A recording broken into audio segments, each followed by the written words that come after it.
All right, everybody, let's go ahead and get started. Happy Friday. I hope everyone has had a great week so far. We have a great case for you and an even better discussant, Dr. Diffie here. Our one-liner. Yeah, woo! Our one-liner is a 32-year-old male with past medical history of hypertension, presents for abdominal pain, diarrhea. Let's meet our expert, Dr. Diffie. He is associate professor of medicine here at WashU in the Division of Rheumatology, went to medical school at University of Texas Health Science Center at Houston, did his residency, #here with us at Barnes-Jewish Hospital, and then rheumatology fellowship here at WashU.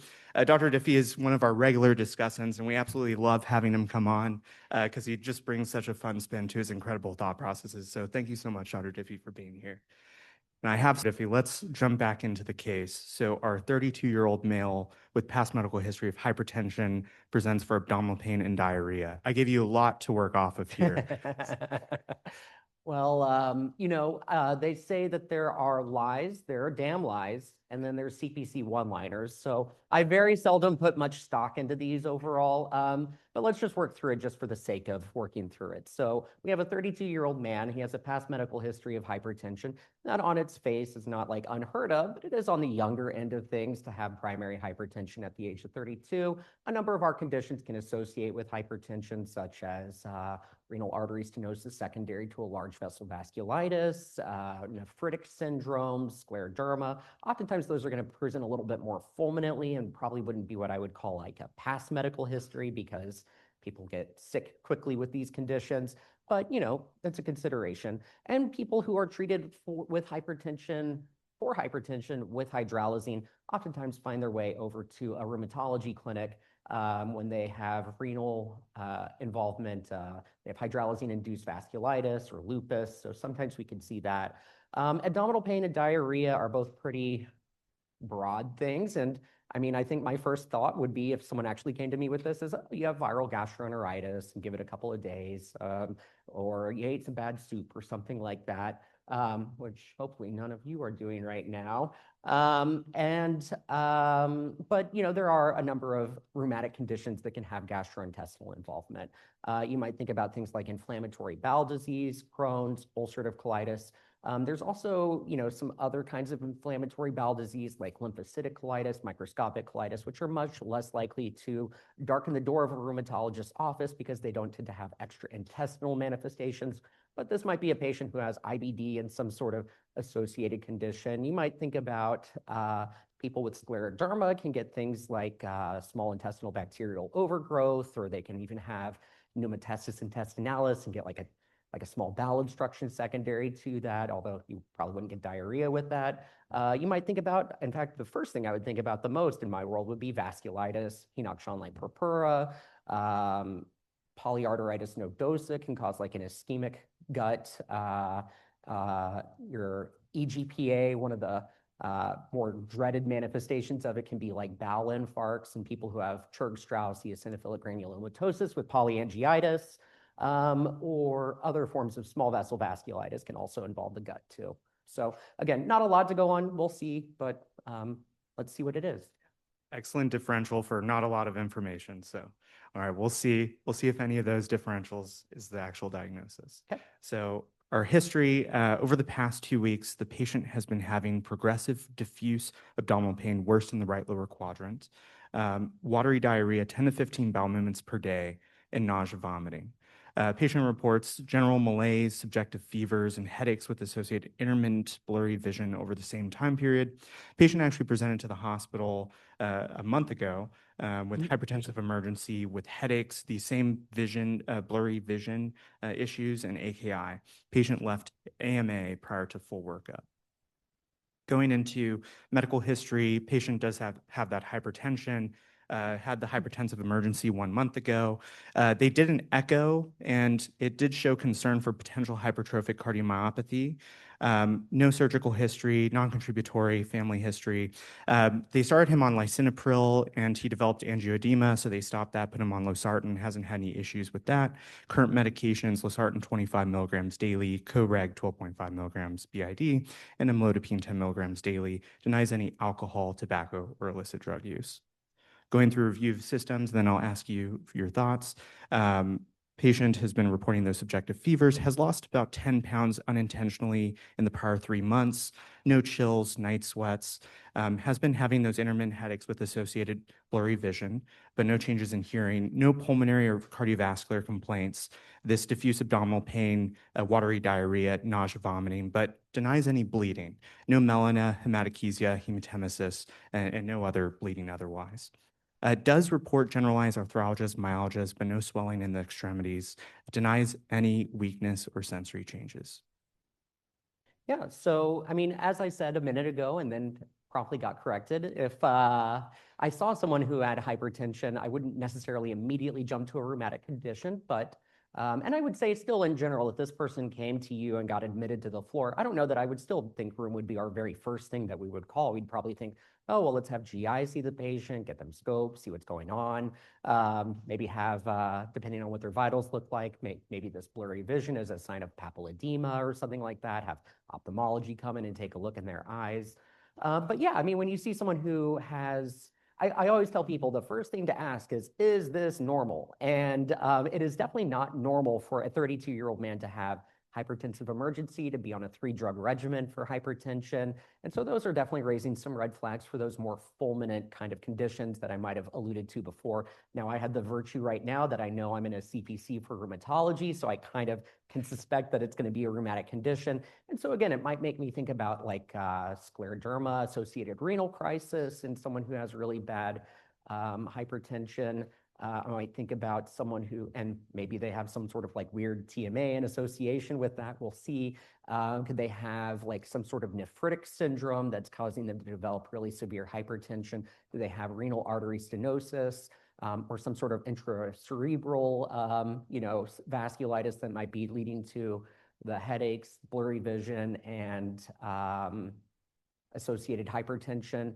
But I still don't know that I have enough to necessarily pin it on one specific thing. I will say that it is a lot of small volume, watery bowel movements throughout the course of the day too. And upper GI symptoms as well, like nausea and vomiting. So let's keep on rolling through, but those would be, it would definitely raise some of those things I just alluded to a little bit higher up in the differential. And what exactly are you going to be looking for on physical exam of this patient? Sure. So, I mean, I think um, agnostic to the patient. So as a rheumatologist, what I would probably first think of is in someone who has arthralgias, I would be feeling for things like synovitis. I would be examining their abdomen, trying to see whether they have signs of maybe an acute abdomen. Of course, our first thing we want it to do is try to rule out the really urgent and emergent kind of conditions. So do they have rebound? Do they have guarding? Do they have point tenderness in their right lower quadrant? And, be aware also, not so pertinent here, but patients who have rheumatic conditions oftentimes present atypically. Usually that's in the context of people who are on like a lot of steroids. There's a good literature of people who have like bowel perforations that are ostensibly fairly silent and don't have like a lot of symptoms necessarily because they are used to dealing with pain. They maybe ascribe it to other things, and sometimes our immunosuppressing medicines can lead to atypical presentations where you don't get a itis, like in peritonitis necessarily. Not so pertinent here, though. So, all right, let's see what the physical exam shows. Patient is afebrile, temperature 98.2 Fahrenheit, heart rate 82, blood pressure 144/94. At that last hospitalization with the hypertensive emergency, had systolics greater than 200. So doing a little bit better blood pressure wise. Respiratory rate 16, satting 100% on room air, and no acute distress. On HE&T exam, they did note a 2 by 1 centimeter firm non-tender lymph node in the left lateral neck, but otherwise no lymphadenopathy was palpated.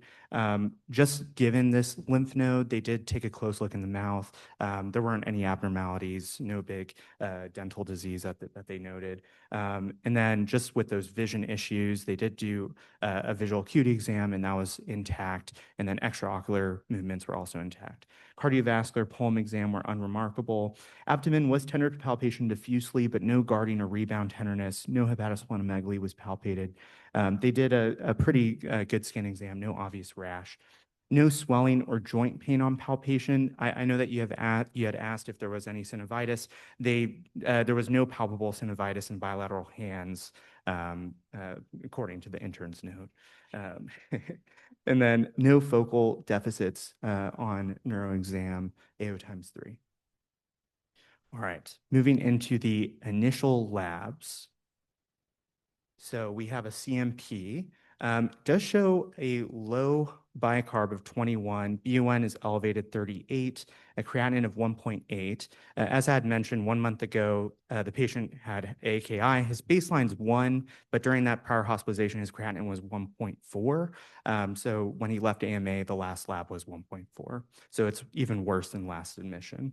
Electrolytes were normal. Looking at his liver function tests, his T-billy was normal. Alk Phos, AST, ALT were normal. He does have a protein of 8 and an albumin of 3.2, so our protein gap is 4.8. What are your thoughts?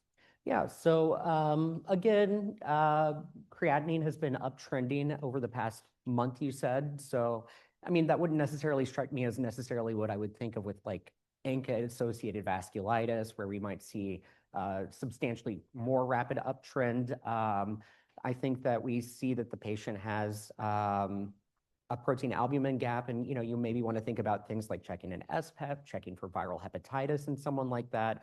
A lot of our chronic infections can lead to people who have like a polyclonal gammopathy, and you'll see that if you do an SPEP, you'll have a better sense of like what the protein albumin gap actually relates to, since the other thing that we're not measuring here is really their globulin levels. And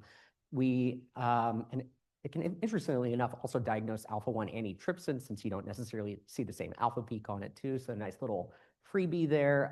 We could see that this patient has an elevated BUN and elevated creatinine. Again, not necessarily at the rate that I would think of for like an RPGN, where it might be 3 or something by now, but it is definitely uptrending, and I would be very curious about what their urinalysis looks like. Again, talking previously about like a nephritic syndrome, that would certainly be a consideration. Scleroderma renal crisis, again, tends to be a little faster over than what I would say this is shown, but what is rheumatology but a lot of field where we like to do a lot of him and like most of the time, but sometimes it can do this or that. And so, again, I'm going to do that here. Most of the time it wouldn't do that, but sometimes it might. So, I'd definitely be curious what their UA looks like though here. Gotcha, gotcha. And then looking at CBC, white count, platelets normal, does have a hemoglobin of 10.4 with a normal MCV, so normal cytic anemia. Interestingly, hemoglobin at baseline is 8 to 10 in this 32-year-old male. Is what? It's 8 to 10 baseline hemoglobin Okay. for this 32-year-old male. Okay. But there's a normal diff on the white count. Okay. Any thoughts about that?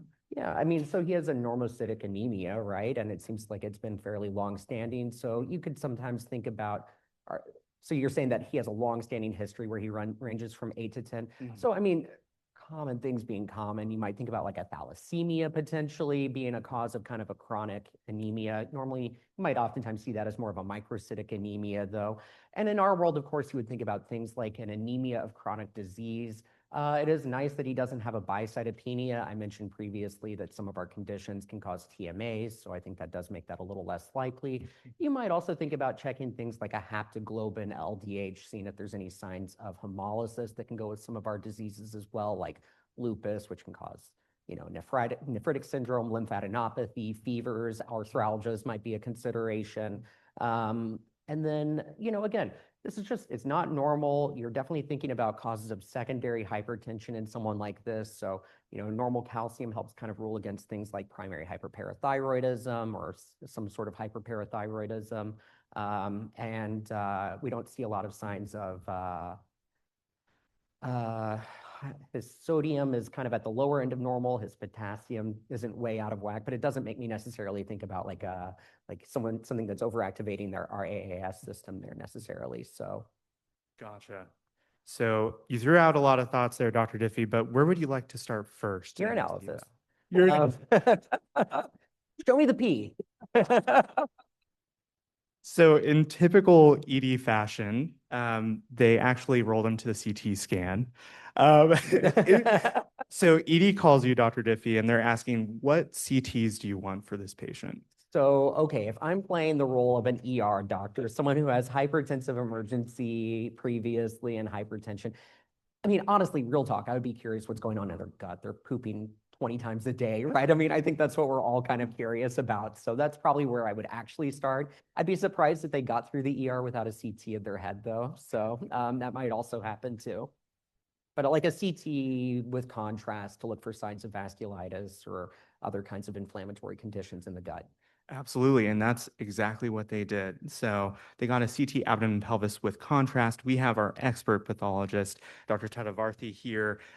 He did his medical school at Medical College of Georgia, and then did residency here at WashU's Mallinckrodt Institute of Radiology, and he's currently Advanced Abdominal Imaging Fellow here at WashU. Let's give him a warm welcome.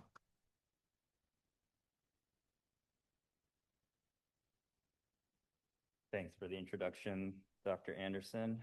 I'm Shaz. I'm one of the fellows, as he said, but yeah, thank you for inviting me to speak about the abdomen because that's the only thing I can possibly speak about. So we're starting off with a transaxial CT image here. Few slices. So some things that you can note here with the red arrows is there's rectal wall thickening that kind of extends upwards into the sigmoid colon, a little bit higher up into the sigmoid colon as well. You catch a little bit of the small bowel here, which also appears a little thickened right here.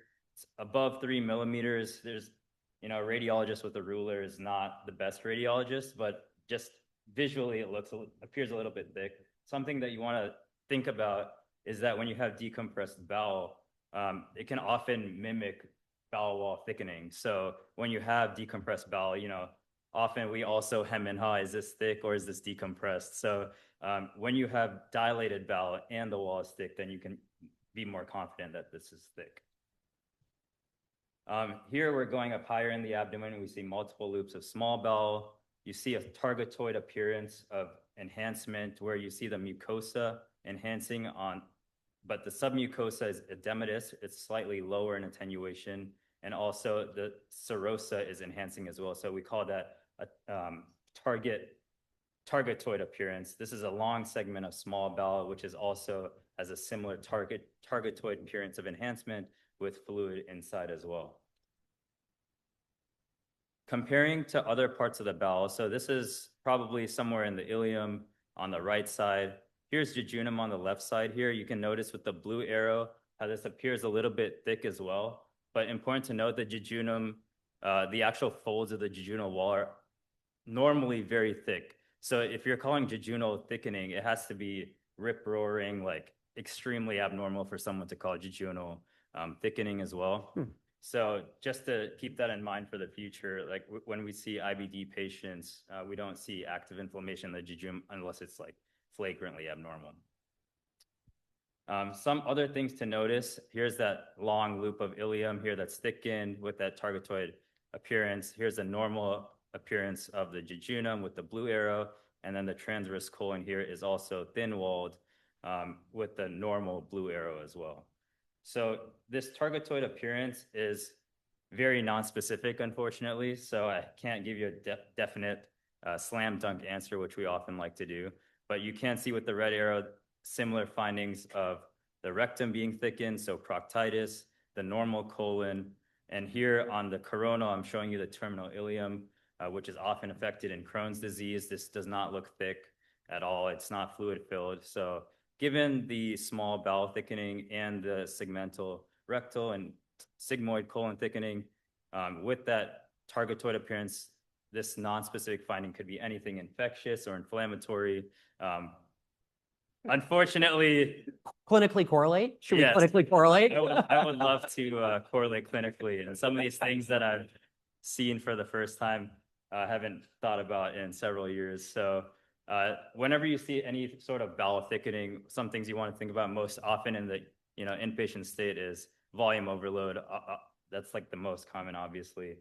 When you see portocolopathy, you see more right hemicolon thickening. When it's more severe, you see long segment, small bowel thickening, and also occasionally gastric wall thickening.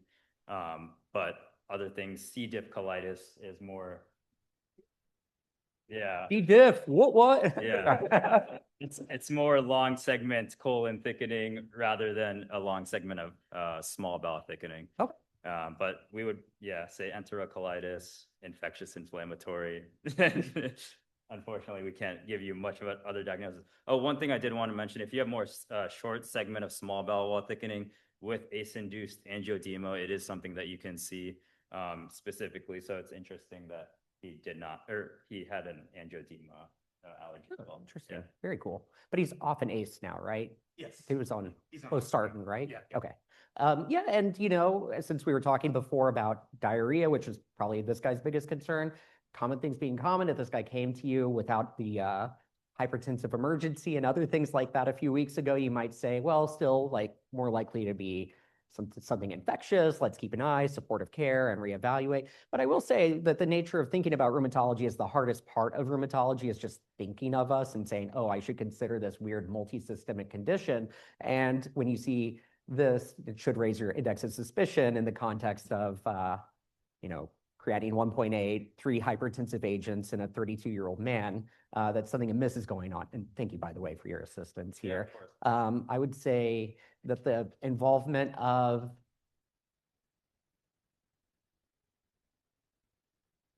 Thank you. The involvement of the distal colon, as well as the small bowel, probably rules out ulcerative colitis as a diagnosis here, although Crohn's might still be something on the differential and some sequelae of that causing some of the other things that we're seeing here. I would hope you'd give that to a GI doctor, but you know, we'll see. So let's keep on rolling. Sounds great. And I know that you had mentioned a CT head, which they also got in the ED.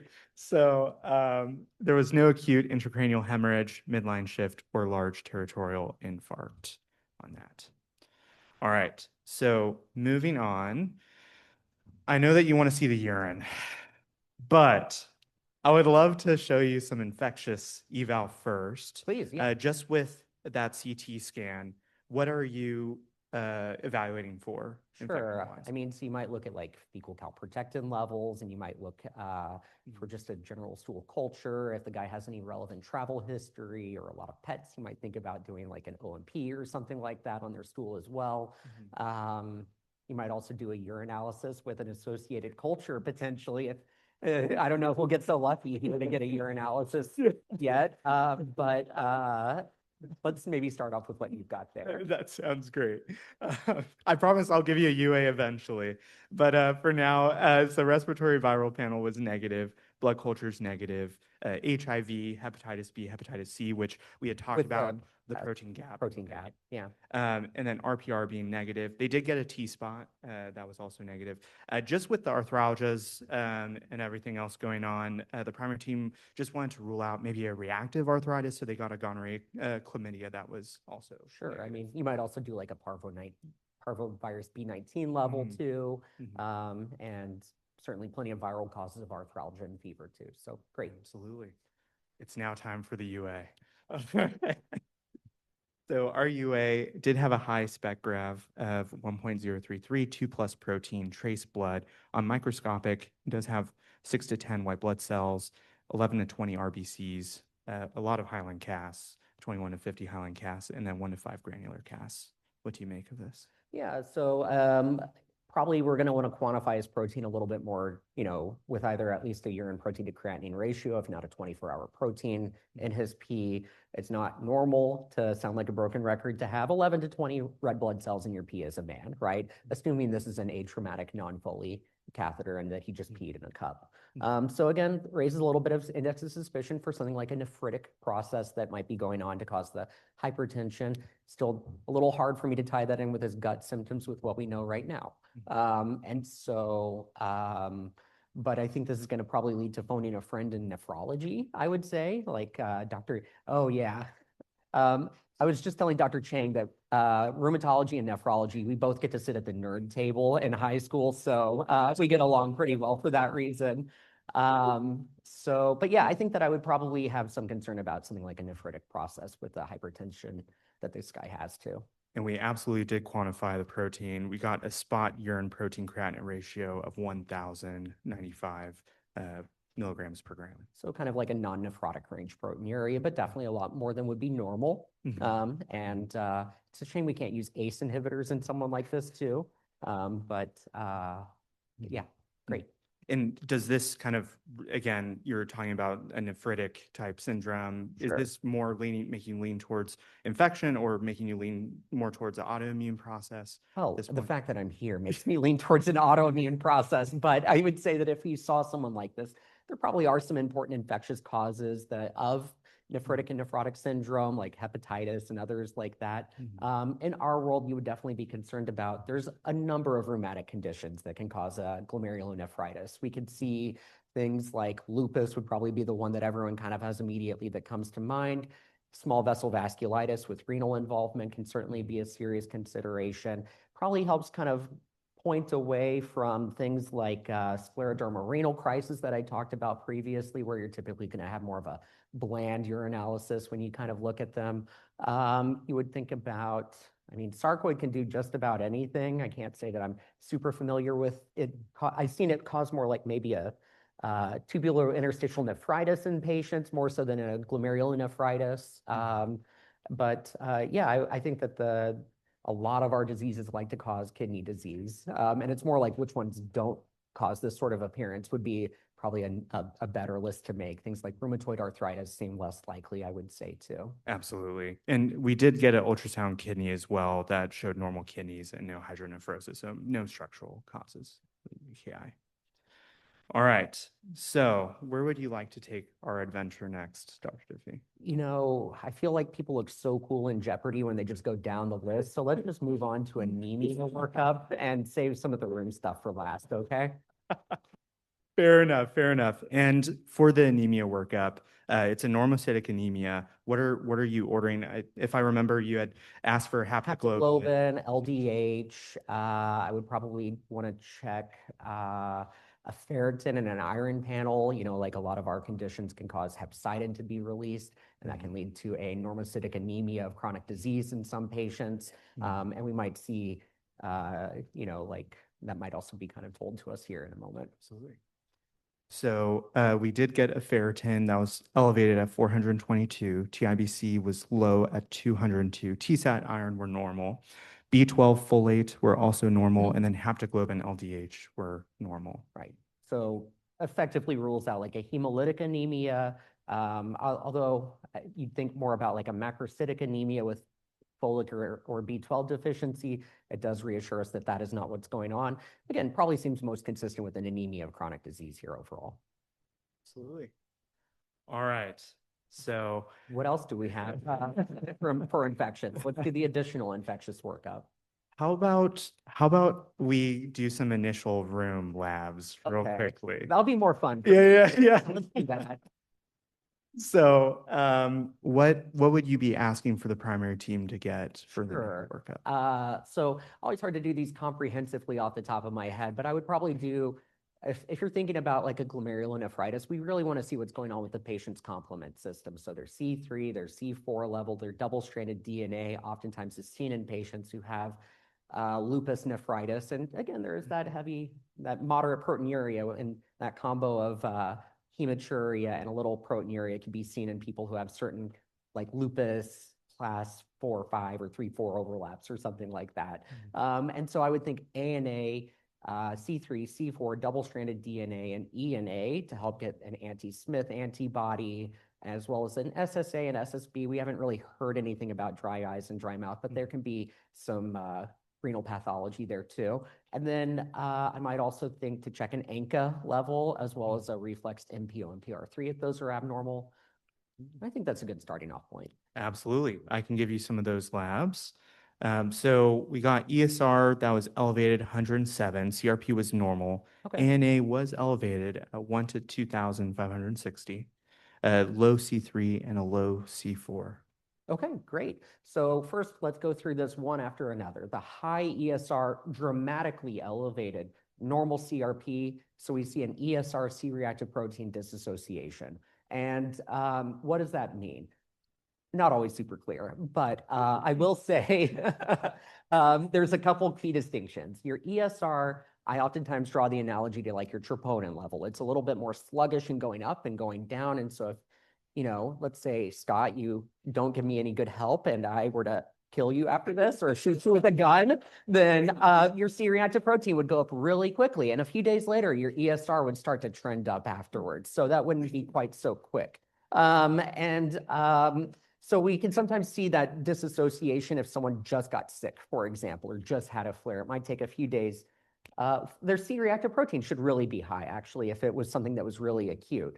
Sometimes you can see an ESR C-reactive protein disassociation based off of certain viscous states. I mean, your ESR is your erythrocyte sedimentation rate. And so it really, what does it mean? It's how quickly do red blood cells sediment in a capillary tube effectively. And so certain conditions like when people have chronic kidney disease and they start to hold on to fibrinogen and other kinds of acute phase reactants, and so really what your ESR is measuring is just the general protein synthesis within your blood effectively. And certain proteins, especially fibrinogen, are very kind of viscous and kind of can affect the rate of your ESR without necessarily affecting your C-reactive protein, which more directly reflects your interleukin-6 level as a cytokine.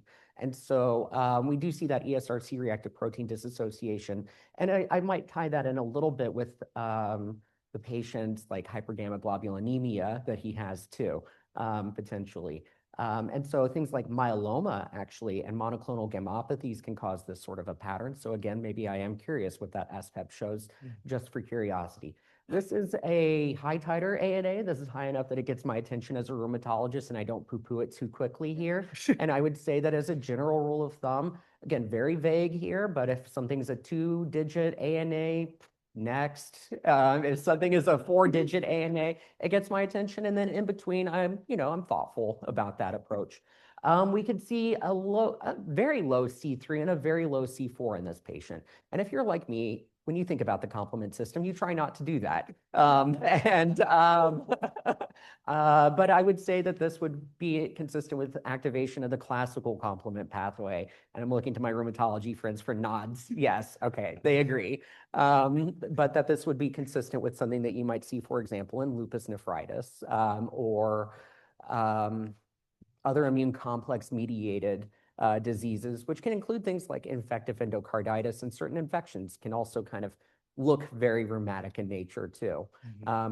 We will keep on seeing, I guess, when we do those additional infectious evaluations and such. So absolutely. Speaking of, for the additional infectious eval, I know that you had mentioned some stool studies, stool O&P, stool culture.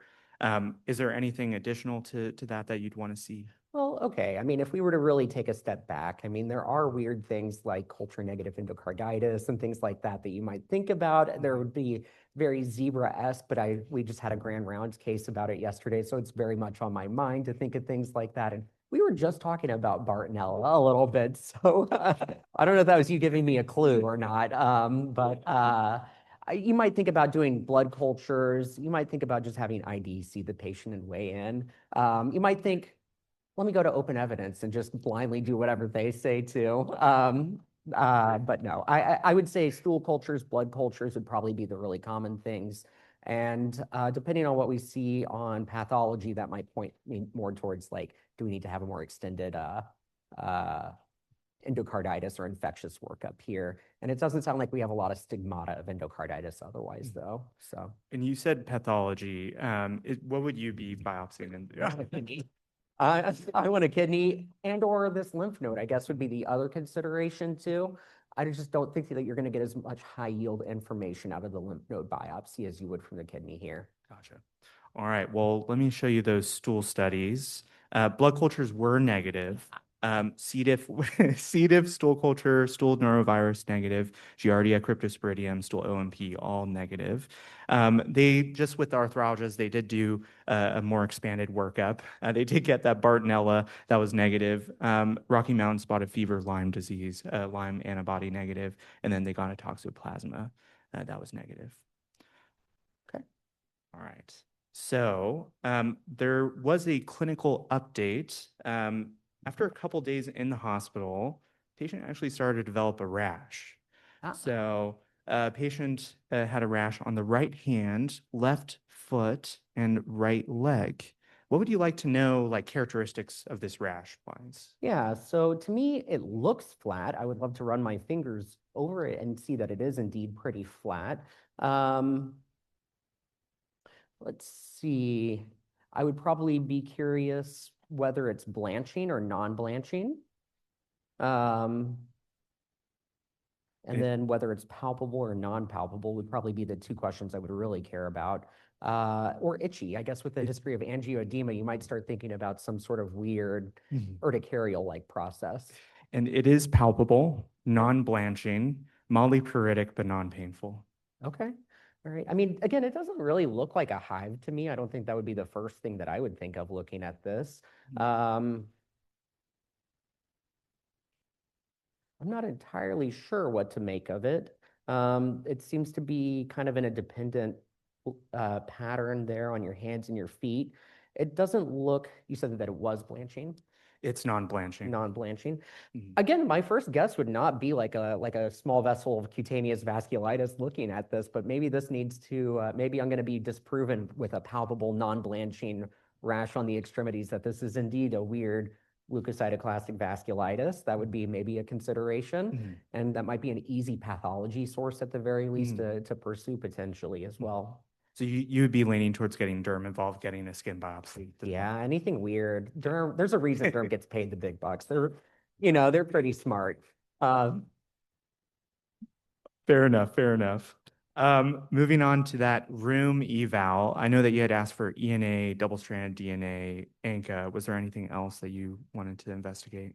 Well, okay, we have angioedema and we have marked hypocomplementemia. So I guess maybe we also want to consider hypocomplementemic urticarial vasculitis might be a consideration when we're thinking about like a small vessel vasculitis potentially.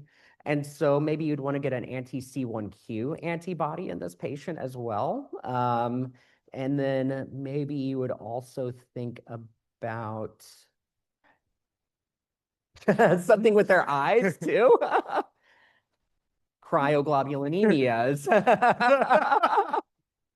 And what do I know, though? I'm just a vasculitis expert, but maybe that's something that you would think of is getting a cryoglobulинemic level. Well, we unfortunately did not get a cryo, but Well, I'm gonna ENA, die of embarrassment if that's how I got that case. So thank God. ENA was positive. Double-stranded and Smith antibodies were markedly elevated. RMP antibody was elevated. We also have this anti-SCL70 antibody that is elevated, and SSA antibody that are elevated. Jo1, SSB, lupus anticoagulant, beta-2 glycoprotein, and anticardiolipin are negative. So I don't think we got a review of systems, I believe, but I don't think you mentioned anything about Raynaud's, right? So the SCL70, not really sure what to make of a borderline SCL70 in someone who has no Raynaud's. Just keep an eye out and make sure they don't develop more sclerodermatous features. So this is actually a matter of debate, I would say, amongst rheumatologists. To me, I would look at this and say lupus, lupus, lupus, lupus, lupus, and that we need to do that kidney biopsy very much so. But someone might say, "Oh, a positive RMP antibody. What does that mean?" And there is like this diagnosis that's called mixed connective tissue disease. I'm not diagnosing that patient with this patient with that on the basis of this. Actually, they do this annual thing called the Great Debate at the American College of Rheumatology. And 2 or 3 years ago, one of the questions was, is mixed connective tissue disease actually a disease, or is it just a subset of patients who have lupus? And the vote was 49.9% of people thought that it was its own disease, and 50.1% thought that it was just a subset of lupus. So don't ever think voting doesn't matter, guys. It does. Because it can be very borderline at times.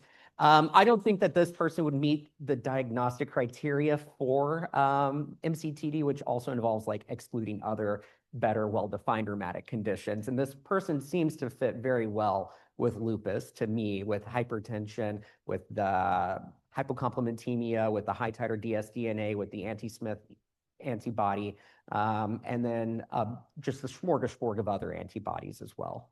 Absolutely. So.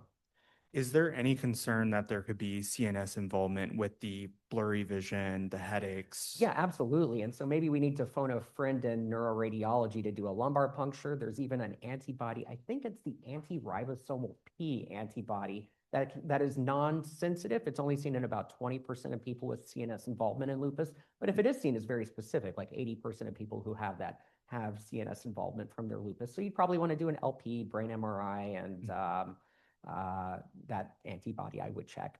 Yeah. They got ophthalmology involved, and they did take a look in the back of the eye. They did see some lesions, so they recommended MRI brain. Let me pull that up. So no definite optic nerve enhancement, but did show this retinal enhancement, maybe due to a mild retinitis. And then they re-demonstrated that lymph node. Ophthalmology had done serial dilated fundus exams, and they ultimately concluded that those lesions were possible Elschnig spots, and so they actually favored a hypertensive choroidopathy rather than a vasculitis that could be causing it. So, yeah, Go ahead. they were just thinking with that recent admission for hypertensive emergency, that's kind of what's been. This is just the sequelae. I mean, honestly, that was my guess and why I didn't come back.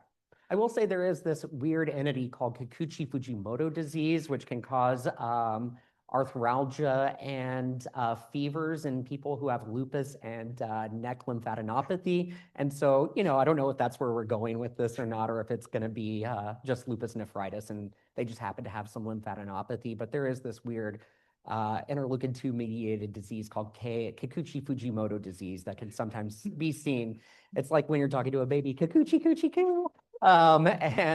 Actually cutting the lymph node out can resolve a lot of their symptoms too. And so that's kind of why it's an important thing to consider. Gotcha. Anyways. They did get an ultrasound of the neck just to look at that lymph node a little bit closer. They just said it was a nonspecific level 2 lymphadenopathy, which could be reactive or related to potential autoimmune disease process. So they actually elected not to biopsy and just follow up with imaging later on. All right, but you've been asking for this renal biopsy and then also skin biopsy. Yeah. And we do have a pathologist here with us today, Dr. Titchener. So she did her medical school training at Kansas City University's College of Osteopathic Medicine, and then did her residency here at WashU Pathology. And she's currently a dermatopathologist fellow here at WashU. Thank you so much, Dr. Titchener. Hi, everyone. Happy Friday. So we received 2 biopsies from this patient, both from the left shin. Here's the first. So this is the H&E. You can see at low power that we've got a nice normal, I don't know if you can see my mouse. Help. I did bring a little laser pointer though too, just in case. All right, anyways, so you can see that at low power, we have a really nice epidermis that's very thin here. There's a little bit of orthokeratosis on top. And then you can see that in the dermis, it's starting to get a little bit more pink, kind of in these areas and these areas over here, as well as a little bit of these dark blue cells, probably some inflammation. So we'll take a closer look at high power. And on high power, you can see that these dark blue cells are inflammatory. We've got both chronic and acute inflammation here, and it's actually surrounding all of these vessels here as well. So a lot of these neutrophils are kind of necrotic and look like apoptotic debris. And then with these vessels, they're looking pretty unhappy as well. Usually we like to see fibrinoid necrosis in a small vessel vasculitis, but this overall picture here is pretty good for a kind of early LCV. And then here's the second biopsy, which was for IF. So we have a nice linear deposition along the DEJ here for IgG, so that was positive. And we also had reactivity for IgM, IgA, and C3 as well. We can see this in a couple different things. The first is maybe if someone has a really terrible vasculitis and it's kind of all of that fibrin holding on to the immune complexes. 2 is something like an autoimmune disorder like lupus. So we signed this one out as early LCV and then B positive for all of those things that I mentioned. Thank you. Does this change any thought process for you? So no, if I'm being honest, but oh, I think there's a second biopsy. Your work is not done. Yeah.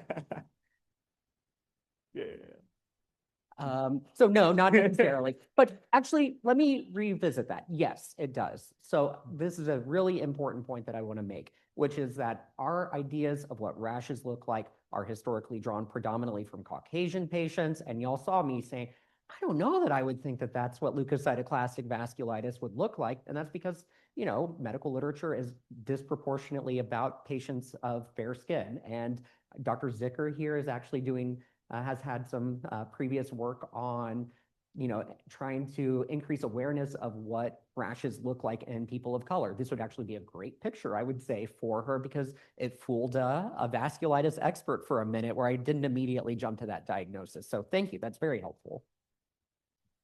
Moving on. So now we'll move on to the kidney biopsy. So here is a representative H&E cross-section from the left kidney. You can see that we've got two nice glomeruli here. I'm hoping that you guys can kind of like hallucinate some thickening here. Usually we see something like that, and because of like immune complex deposition, we get a PAS on every kidney biopsy as well, and you can start to see these kind of nice dark pink areas. That's essentially the same thing that we're highlighting here on the H&E, some of those complex deposition. And then here's a trichrome. We use this to assess for any sort of interstitial fibrosis. And you can see that there is a little bit here. It's this very light blue kind of pigmented area. There's not too much. And then here's the IF. So we've got this nice granular deposition around these capillary loops. And then here in these like super bright green areas, that corresponds to those kind of nodules that we were seeing on the H&E and on the PAS. And then same thing for the C1q. And then I think the IgA and IgM and C3 were all positive as well. So I just also wanted to briefly talk about how we classify lupus nephritis.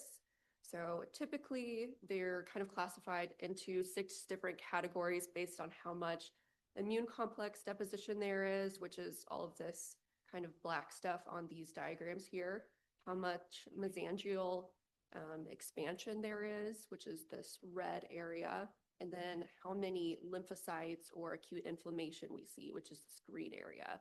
So if we go back to this first picture here, I know it kind of looks like a lot on low power, but you can kind of confirm on the PAS that it's only a little bit of immune complex deposition, and we're not really seeing any sort of inflammation here. These dark blue cells are just nuclei, not lymphocytes. So this would be more of a class 1 lupus nephritis, which is how we sign it up. Okay. Thank you so much. So I feel like if I were this patient, I'd still be saying, why am I pooping so much? You know? And I don't think that we've gotten a good handle on that one yet. So, is there any possibility that the lupus could be causing the enteritis? like a lupus enteritis, I think that's probably our most likely diagnosis, but I might still think of getting like CT angiography just to make sure that we're not missing something like a ischemic gut or something of that nature related to a vasculitic process. Or whether this could be, I'd still probably send out that C1q antibody to make sure this isn't bowel angioedema leading to all of this.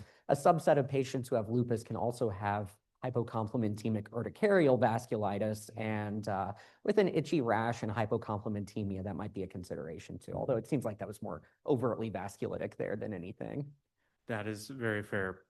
If you had to put money on the diagnosis, though, what would you say, Dr. Diffie? I would probably say the thing that the pathologist just told me to say, which is lupus. Yeah, very lupus good. with lupus nephritis and lupus enteritis. Absolutely. Yeah. Great job.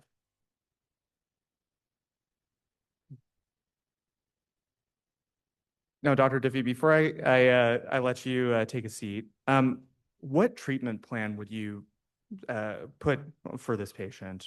So, I mean, there have been some recent updates to like the lupus nephritis treatment guidelines, and you know, I probably need to review them, but it would be like some combination of triple therapy, probably like steroids, Benlysta, and a Cellcept or something like that. But I would need to review them if I'm being 100% honest as a non-lupologist myself. So that's very fair.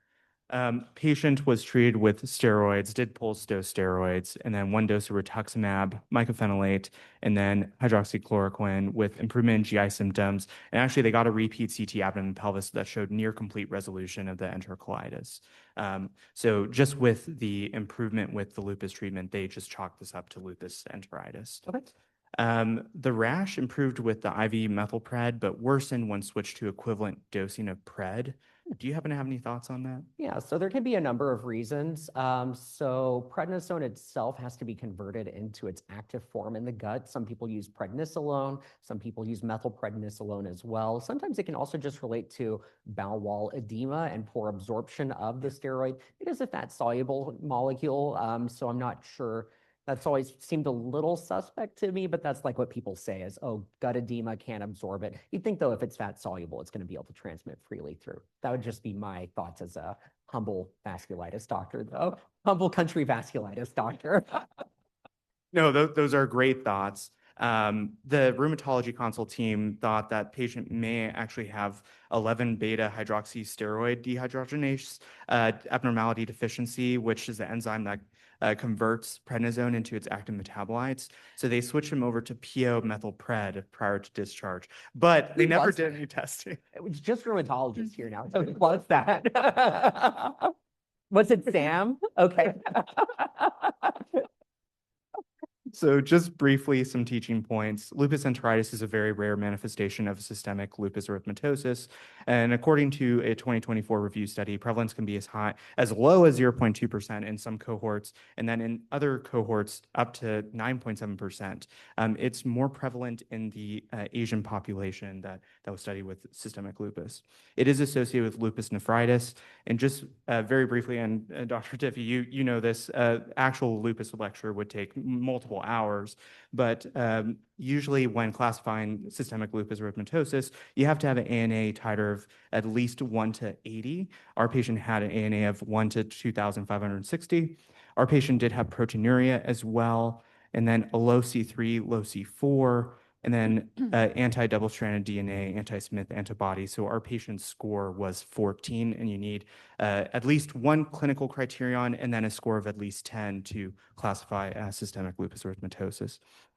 And just briefly, according to the 2025 ACR guidelines, for patients who have proteinuria of greater than 0.5 grams per gram or impaired kidney function that's not otherwise explained, you should get consider getting a percutaneous kidney biopsy. All patients with SLE should be treated with hydroxychloroquine unless contraindicated. And then for patients with systemic vasculitis attributed to active SLE, it's conditionally recommended for pulse high-dose glucocorticoid taper, conventional or biologic immunosuppressive therapy over glucocorticoid therapy alone. But that is my CPC. Thank you so much, Dr. Diffie. Thank you. And let's just keep it going for one of the best doctors I know with some of the best bedside manner. Me, thank you for coming out to see me, everyone. And thanks, Scott. Great CPC. Appreciate it. You nailed it. No, that was great. That was fun. When I was like reviewing the case later, I was like, he's 100% going to get it as soon as like, yeah. So thanks for coming out, everyone. Thank you. Hey,